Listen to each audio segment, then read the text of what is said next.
kaso ang ating tatalakayin ngayon, sana maraming mga pulis na nagmamando sa mga checkpoint, maging ang kanilang hepe ay makakapanood nito kasi merong aral mapupulot dito. Merong isang pamilya na naging biktima ng road rage. Ang ginawa nitong pamilya, alam nila pupuyugin na sila ng isang malaking grupo, tumakbo sila sa checkpoint. Doon sila, kumbaga, parang sumilong for their own protection. Ang siste, pagdating na sa checkpoint, na supposed to be safe na sila, doon sila binugbog ng grupo in front of the policemen. At walang nagawa yung mga pulis. In fairness naman sa mga pulis, they were overwhelmed. Tatatlo lang sila. Ngayon, when the smoke was clear, na sa halip dapat pusasan yung mga nambugbog, hindi nagawa ng mga pulis because wala silang hawak ng mga posas. Again, overwhelmed sila. Dapat, kung ako tatanungin, sa bawat checkpoint, may tinatawag na force multiplier. Sino po yun? Mga tanod. Meron ka mga pulis, meron ka mga tanod. Ang siste, doon sa checkpoint na yon, 3 ang pulis, yung isa nakasibilyan. Habang nangyaring bugbogan, binubugbog yung mga biktima sa nag-uniforme yung mga pulis. Yung mga pulis, walang ginawa, kundi tutok lang doon sa mga nambugbog. Pero tuloy-tuloy pa rin pambubugbog. Pupurihin ko rin mga kapulisan dito dahil I've heard na as we speak, ini-inquest na itong mga suspect.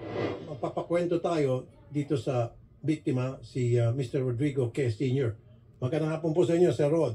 Magandang hapon din. Okay, Senator. pakikwento nga sa amin yung pangyayari, yung road rage na insidente na kung saan kayo po'y nagbiktima sa Solano, Nueva Vizcaya. Ang umpisa kasi, nagbabaybay po kami dyan sa Maharlika Highway, umovertake yung driver namin, parang naka-play yung CRB. Ngayon, itong CRB, pinaspasan niya, nagtumabay dun sa ganyan namin, Gitgitan. umantay sa amin, gumit-git sa amin, at saka kami binato. Ngayon, sabi ng driver, boss, parada ko muna. Nung pinarada po niya, bumaba yung driver ko, yung driver ng CRB bumaba din, nagsusuntukan na sila. Ngayon po, nakikita ko silang nagsuntukan, bumaba rin yung anak ko, inawat namin. Okay. Sabi ko, konting bagay lang yan, huwag na kayong mag-away, pag-usapan na lang natin. Pasensya na, sabi ko. Sige, sabi niya, pagpunta tayo sa headquarters ng Bayumbong PNP.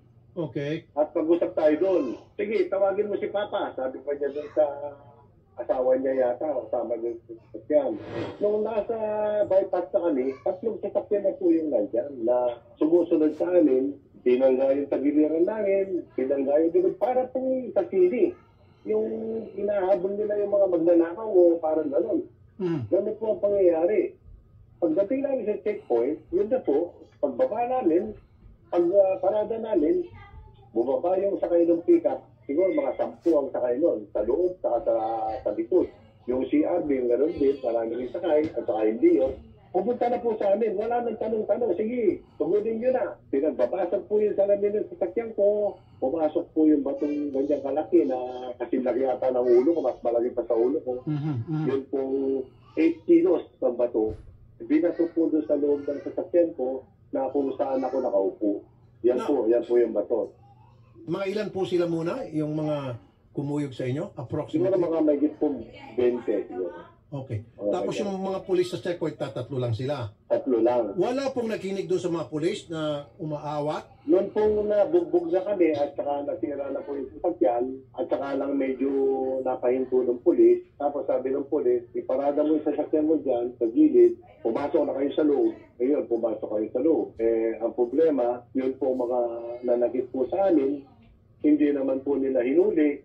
Basta sabi nila, pumunta kayo sa headquarters. At doon tayo magreklamo. Yun po ang sinabi lang nila. At hindi sumunod siguro sa headquarters yung mga nambugbog. Alam nilang kahinatan nila pag sumunod. Opo, hindi po sila sumunod. Ang sumunod po doon, yung 3 nagmamaneho nung sasakyan na kung saan nakasakay yung mga nambugbog. Kaya walang pinusasan, walang sinakay na nakapostas na suspect na nakita nila nambugbog. Wala. Wala po. Sabi niyo po 3 sasakyan. Hinahabol kayo. Siguro yun ang rest back, yung 2 sasakyan. Kasi yung isa, dati na yung kagit-kita nyo. Sinasadyang babanggain kayo. Oo, para po yung takiling, yung binabangga yung likod ng sasakyan na gano'n. Gano'n po. Ang takbo po namin 100. Kasi kung hindi kami tatakbo ng mabilis, aabutan po kami sa bypass, walang tao doon, baka mamatay po kami. Ang Oo. dami po nila. Nung dumating kayo sa checkpoint, supposed to be safe na kayo dahil may pulis na. Kung hindi ginalang yung mga pulis, nagwala pa rin. So much more kung nasa bypass kayo, tama ka nga. Wala po. Kawawa kami. Talagang para kaming mga batang pinapalo ng kawawa. Basag yung sa may tabi. Diyan po ako nakaupo, diyan po pumasok yung batong 8 kilo. Oo. Tapos Tapos po pumasok din yung bato diyan. sa likod, Babatuin din sa likod. Nakaparada po kami ha. Nakaparada na kami diyan. nakaparada na sa may checkpoint. Pinuyog kami. Oo. Sa kanila ginawa yan. Binubog. Oo, saka ginawa yan. Okay. Yan po yung bangga sa likod. Binangga kami sa likod. Yung bangga sa likod, bago kayo dumating sa checkpoint, binabangga-bangga na kayo. Binabangga na po kami. Yun ang unang bangga namin. Kaya magandang hapon po, Major Ayungo. Sir, good afternoon po, sir, Major. Yes, sir. Good afternoon din po. Okay, identified na po yung mga suspect at ito po sila Maverick Luis Galang, Clark Luis Galang. So, ano ito? Mag-ama? Yes po. Magkakapatid sina Juan po, Maverick Galang at si Clark Luis Galang. Ang tatay naman nila is si Luis Galang po. Ano pong trabaho ng mga ito, sir? Based sa detail na nakuha po natin kahapon is may negosyo po sila na parang construction po. So, malamang yung mga kumuyog dito kila Mr. K ay mga tauhan siguro na sa construction. Yes po. Yun po ang actually tinitignan namin and based nga po sa pangyayari kasi based sa statement po ni Sir is marami daw kumuyog sa kanila. So, ang mga person of interest po namin is yung mga workers po ni na Sir Galang po. So, siguro, sir, identified naman po pala itong mga galang, yung mga tauhan nila for sure, yung mga kumuyog dito kila Mr. K. So, siguro yung listahan ng kanilang mga tauhan, pwedeng maimbestigahan ninyo, matingnan nyo, and then isa-isa, ipapa-identify po sa mga biktima. Yes po, tama po. Sir, ang akin naman pong pinagtataka rito, supposed to be yung checkpoint na minamanduhan po ng mga pulis ninyo, safe na sana yung mga biktima, pero hindi sir eh. Lalo pa silang nabugbog pagdating doon sa checkpoint at wala po nagawa yung mga pulis dahil they were overwhelmed. Actually, tama po kayo na na-overwhelm po yung kapulisan natin. Prior sa incident po kasi actually, ang may vehicular accident po actually, malapit din po actually sa checkpoint namin. So, considering kasi na may isang team na nakaman dyan sa checkpoint, yung mga kasama kasi nila actually, nag-responde po sa vehicular accident, which is, nauna po kasing nangyari. Nagpang-abot po sila dito sa checkpoint po natin, considering kasi na marami actually yung mga kasama nung sina Sir Galang, talagang hindi po na-control ng tatlong kasamahan po natin yung mga yon. Actually, yung sinasabi ni Sir, simultaneous pong nangyayari yon. Yung pagpato sa fan at the same time, pag-haras din po actually sa sasakyan Oo nila. nga sir, nakita po ng mga pulis yung mga perpetrators, okay? Nung humupa na po, lumamig na ng konti itong mga barumbadong, mga kumuyog dito kay Mr. K. Bakit hindi po pinusasan ng mga pulis ninyo at dinala po sa presinto ito yung mga suspect? Ang nangyari daw, sinabihan na ng mga pulis ninyo, sumunod na lang kayo sa presinto. Sana, nandun na mismo yung mga suspect, nakita nila na mismo yung mga pulis ninyo, binastos po, hindi na ginalang. Sana po, pinagpupusasan at sinakay po sa patrol o kung kulang pa po yung mga tao ninyo, sana nagradyo na we need backup. Kailangan namin ng isa pang grupo mga pulis ninyo, tulungan nyo kami rito kasi ang dami dito na hindi na kami ginagalang, baka pati kami madamay, punta na kayo rito, tropa. Wala ho bang gano'n nangyari? Bakit po? Yes po. So, may communication sa amin na nagpapa-arrest back sila. Nung humupa po kasi yung pan natin is, unang ginawa po kasi ng mga kapulisan natin is of course to protect po sa pahinante po ng high age. Yun po yung actually first na priority ng kapulisan natin. Teka mo, protektahan po yung mga pahinante ng high ace? Yes po. So, di ba nagbubugbugan po sila? So, ang ginawa po ng kapulisan natin is pasok po muna sila sa kwan para at least hindi sila mabugbog po uli ng mga... Teka muna, pahinante ng high ace, meaning si Mr. K, Sir Rod, Yes po. may mga kasama kayong pahinante? Wala po, kasi ang nangyari dito, Major, parang protektahan ninyo, yung mga nambugbog. Ang ibig sabihin sana, Major, nakita po ng mga pulis yung mga nambugbog, dapat yun yung mga pinusasan nung humupa na yung bugbogan, which hindi po ginawa ng mga pulis ninyo. Siguro na, 1, natakot, 2, kulang sa training, 3, wala po mga kagamitan tulad ng mga posas na para sana napusasan na po yung mga na-identified nila, nakita ng dalawang mata nila na mga nambugbog. So, ang ginawa po kasi natin is na-isolate po natin kasi si Sir Galang kasi actually sila yung pinunteriya ng kapulisan natin given kasi na sila yung parang nagmamando sa mga tauhan doon. Nagmamando?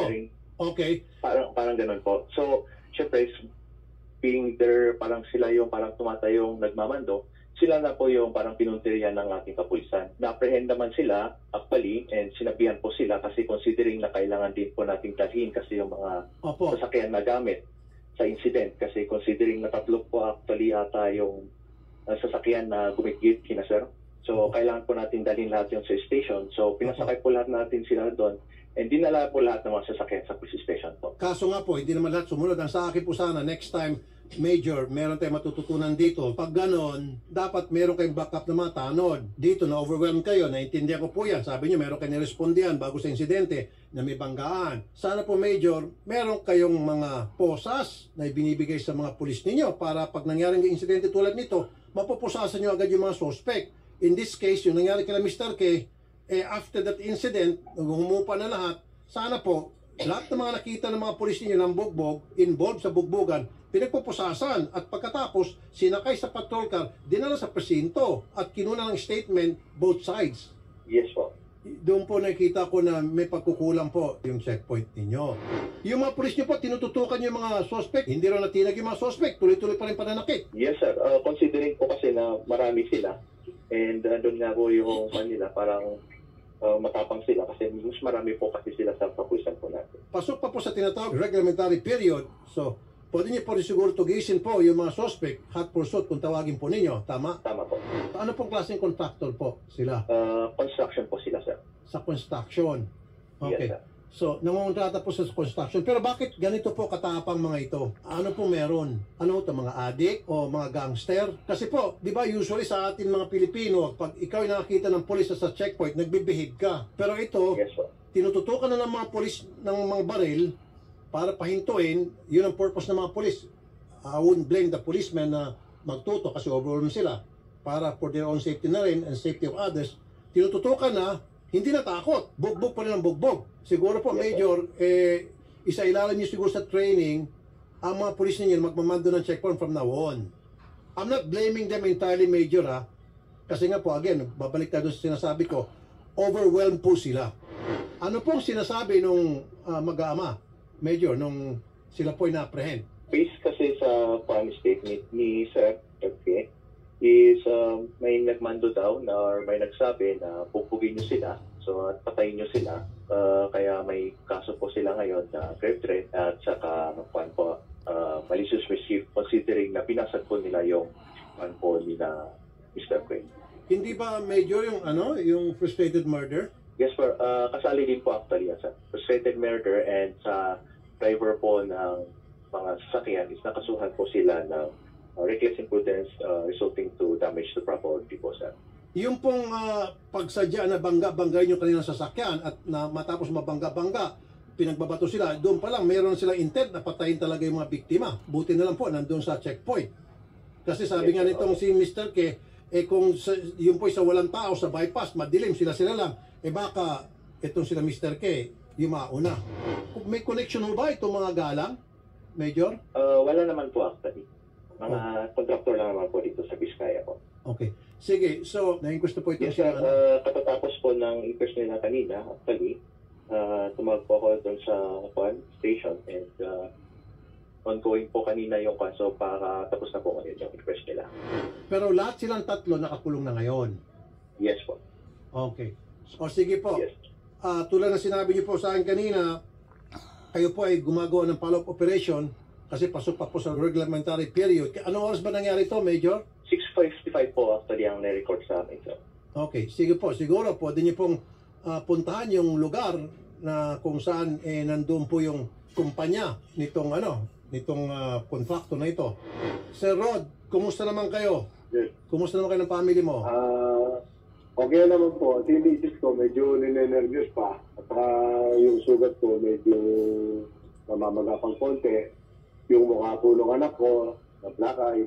Okay. Hindi naman po. Otherwise, okay naman kayo. Wala naman yung malubhang na sugat. Okay naman. Gusto ko sana pa-CT scan yung ulo niya kasi namamagagi po. Yung sa anak ko. O sige, dapat. Kailangan. Importante yun. Attorney Natividad, magandang hapon po. Yes, Senator. Opo. Ito pong sina Maverick Luis Galang, saka Clark Luis Galang, mag-aama po ito na parehong mga nagdadrive nung sasakyan At that time, nung kinuwi po nila ang isang pamilya, ginawa nilang biktimas ng pambubugbog sa road rage, paki-process po yung pagkansela po ng lisensya ng mga ito? Yes po, Senator. We will immediately act upon it po once we receive po yung written complaint po nila, sir. Or kung may video man ba po sila, sir, mai-forward po sa amin para po ma-actionan po agad, Senator. Opo. At saka yung ano po siguro, yung police report, yung ginawang pag-iimbestiga po ng ating kapulisan doon. Yan po siguro Yes, sir. makakatulong. Ano po? Yes po, Senator. Kasama po yan sa pwedeng basis for the filing po, for revocation Opo. of the license po. Major, pwedeng pakibigay po yung resulta ng inyong investigasyon sa LTO para makansela po yung lisensya nitong tatlo na nakakulong ngayon, Major Sir. Pwede naman po sir na furnishan namin sila ng copy. Opo. Padalan po namin sila mamay. Sige po.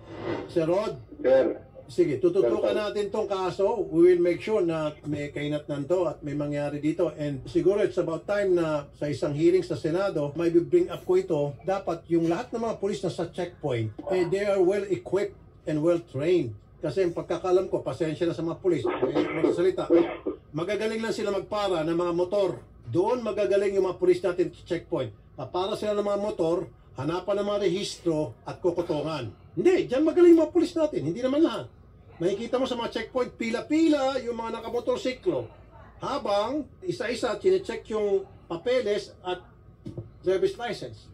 Ngayon, pag tumakas, may mga ganito pa ako nababalitaan. Pag tumakas yung nakamotor, babarilin, patay. Pero itong ganito, ang dami, isang grupo, ginawang tanga yung mga pulis. Nagmistulang tanga. Although again, I'll say, overwhelmed sila. Tapos walang body cam. Attorney Garrett, yes po, Senator. Magandang hapon po. meron tayong bill. Yes po, Sen, yung Checkpoint Regulation Act po natin, Sen. Sa bill na yon, ni-require natin na sana yung mga police sa checkpoint dapat naka-display yung kanilang mga nameplate and then kompleto Yes, sa Senator. equipment tulad ng video cam, signage, megaphone, flashlight, etc. So sa ngayon kasi Yes, yung mga police natin walang ganon. At pwede siguro maidagdag na dapat may mga taser. Pwede po natin idagdag, Senator, yung less than lethal equipment po nila para po sa cases po tulad ng previous case natin kung saan sila ay overwhelmed, yun po ang magagamit nila pang neutralize po ng unlawful aggression. Malapit na yung budget hearing. Isa-suggest Yes, ko sana na yung mga pulis natin well-equipped. Kasama siguro yung naka-bulletproof vest, lahat ng operatiba, especially yung nagmamando Yes. sa mga checkpoint. Na sa gayon, magkaroon sila ng self-confidence, lakas ng loob na gawin yung kanilang trabaho. In this case, yung nangyari sa Nueva Vizcaya, Yes. yung mga police overwhelmed sila, o hindi ko sisisi kahit na sino siguro malagay sa sitwasyon, pero at least magkakaroon sila ng lakas ng loob na i-push pa to the limit yung kanilang mga aksyon na para mapatigil yung nangyaring gulok. Tama po kayo, Senator. Yung confidence nga po nila medyo mababa dahil alam nilang kulang po ang kanilang gamit. The solution really is tama po na i-augment natin ang kanilang budget for equipment. Tulad nga po ng aming na-research previously, kulang po tayo sa purchase ng less lethal gadgets tulad nga po ng taser or kahit po rubber bullets, pepper spray, mga ganun po. Medyo hindi po siya priorities ng ating PNP sa ngayon. Well, pwede tayo magpasa ng legislation na para maisakatuparan itong gusto natin mangyari para sa protection. Hindi lang ng mga pulis natin, kundi doon sa mga pinoprotektahan nila ng mga sibilyan. Yes po, Senator. For example, ito pong kaso natin. Kung sila ay equipped with guns na nagpa-fire ng rubber bullets, they can do more than tutukan lang ang isa sa kanila. Dahil pwede talaga nilang gamitan ng rubber bullets, yung mga assault doon sa pamilya po, tulad ng kanina, mas mabilis po nila mapoprotektahan yung inaatake. Ito maganda tingnan din, karespeto kung yung mga pulis natin gumagala-gala dyan, nagpapatrol, naka-bulletproof vest, tapos may Yes. taser, may flashlight, may radyo, o di ba? O may batuta, kagalang-galang tingnan. Yes po, Senator. Tulad po ng nakikita natin, madedeter akong gumawa ng kalokohan pag alam kong kaya kung patumbahin itong pulis na to gamit lang ang kanyang taser. Nakakatakot ng gumawa ng mali. Correct. Available ba itong frustrated murder? Frustrated murder po, yes po, Frustrated Senator, murder. is available. Siguro sa hearing na yan, pwede natin patawag yung mga pulis na nagmamando sa checkpoint, hindi para pagalitan sila, kundi para pagsabihan sila na next time ito dapat ang gagawin nila, kasama siguro yung hierarchy ng PNP sa cramming, kataas-taasan, para turuan kung paano ito yung mga nag-checkpoint na pulis. Kasama na siguro patawag itong sina Luis Galang, Lois, Yes. at saka Clark Galang. Yes, sir. I-revise po namin yung current provisions ng ating Checkpoint Regulation Act para isama na rin yung mga nasabi niyo pong equipment. Sige, Attorney Garrett Ungol, maraming Yes, po, salamat sa iyo. Senator. Magandang hapon. Thank you rin po, sir. I will bring this up. Something na meron tayong natutunan dito para may magawa ang mga police next time. Sir Rod, tututukan natin to. Make sure na itong mga suspect at maging mga kasama nila, yung mga nakakulong at mga alipores nila, managot dito. Salamat, Sir Rod. Ingat kayo. Maraming salamat din po, Senator, at mabuhay po tayo. Mabuhay kayo. Thank you.